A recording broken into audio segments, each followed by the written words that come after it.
السلام علیکم ورحمۃ اللہ وبرکاتہ۔ جماعت پنجم، مضمون ماحول کا مطالعہ، حصہ اول، سبق نمبر 19 سے غذائی اجزاء۔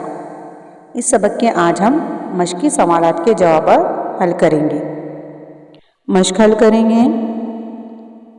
الف ہے، کیا کریں گے بھلا جسم کو بھرپور مقدار میں پروٹین حاصل ہونا چاہیے؟ تو اس کے لیے کیا کریں گے؟ جسم کو بھرپور مقدار میں پروٹین حاصل ہو اس لیے ہمیں اناج، دالیں، دودھ، انڈے، گوشت اور مچھلی اپنی غذا میں شامل کرنا چاہیے۔ ان چیزوں میں پروٹین کی مقدار بہت زیادہ ہوتی ہے۔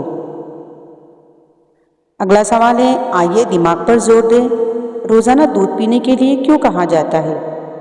تو اس کا جواب ہے، دودھ میں تقریباً سبھی غذائی اجزاء پائے جاتے ہیں، جیسے کاربوہائیڈریٹ، پروٹین، چربی، وٹامن وغیرہ، اور دودھ جلدی ہضم ہوتا ہے۔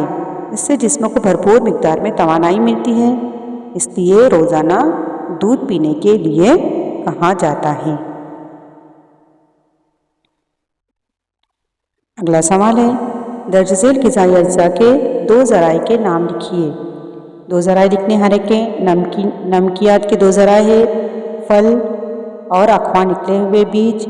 اسی طرح سے پروٹین، جن چیزوں سے ہمیں پروٹین ملتا ہے، ایسے دو چیزوں کے نام لکھنے ہیں، تو دالیں اور گوشت۔ اسی طرح سے نشاستہ دار اشیاء، تو جن چیزوں سے جو نشاستہ دار اشیاء اس کے نام لکھنا ہے، تو نشاستہ دار اشیاء ہے نمبر 1 اناج اور نمبر 2 ہے سبزیاں۔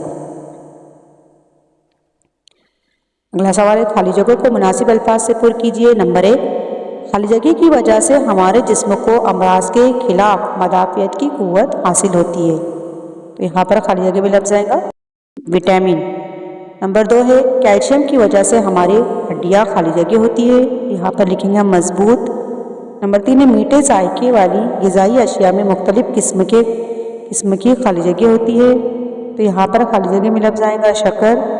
اسی طرح سے نمبر 4 ہے، جس غذا سے تمام غذائی اجزاء مناسب مقدار میں حاصل ہو اسے متوازن غذا کہتے ہیں۔ اگلا سوال ہے، درج ذیل سوالوں کے جواب لکھیے۔ الف ہے، ناشاستہ دار اشیاء کے ہضم ہونے سے حاصل ہونے والی شکر کا جسم میں کیا استعمال ہوتا ہے؟ اس کا جواب ہم لکھیں گے، اس شکر کا جسم کے تمام حصوں میں دھیما احتراق ہوتا ہے، اسے توانائی خارج ہوتی ہے، یعنی نشاستے کے ہضم ہونے سے حاصل ہونے والی شکر جسم کے لیے ایندھن کا کام کرتی ہے، یعنی نشاستہ دار چیزوں سے ہمارے جسم کو توانائی ملتی ہے۔ اگلا سوال ہے، ریشے دار اشیاء کے ذرائع کون سے ہیں؟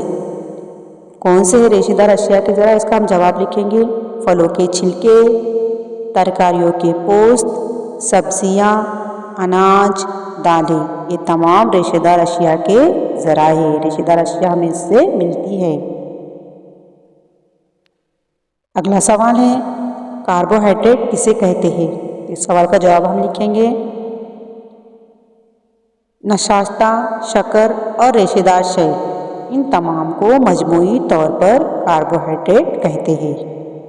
اگلا سوال ہے، ناقص تغذیہ کسے کہتے ہیں؟ اس سوال کا جواب ہم لکھیں گے، جسم کی ٹھیک طرح نشو و نما ہونے کے لیے غذا سے تمام غذائی اجزاء کا مناسب مقدار میں حاصل ہونا ضروری ہے۔ کسی فرد کی غذا میں کچھ غذائی اجزاء کی مسلسل کمی ہو تو اسے ناقص تغذیہ کہتے ہیں۔ اگلا سوال ہے، جوڑیاں لگائیے۔ کالم الف اور کالم ب کی ہمیں جوڑیاں لگانی ہے۔ چربی کی جوڑی ہے تیل، پروٹین کی جوڑی ہے دالیں، وٹامن کی جوڑی ہے اناج کا بھوسا۔ چوتھا ہے نمکیات کی جوڑی ہے لوہا۔ پانچواں ہے نشاستہ دار اشیاء، اس کی جوڑی ہے جوار۔ اس طرح سے ہمیں سبق کے سوالات کے جوابات مکمل کرنے ہیں۔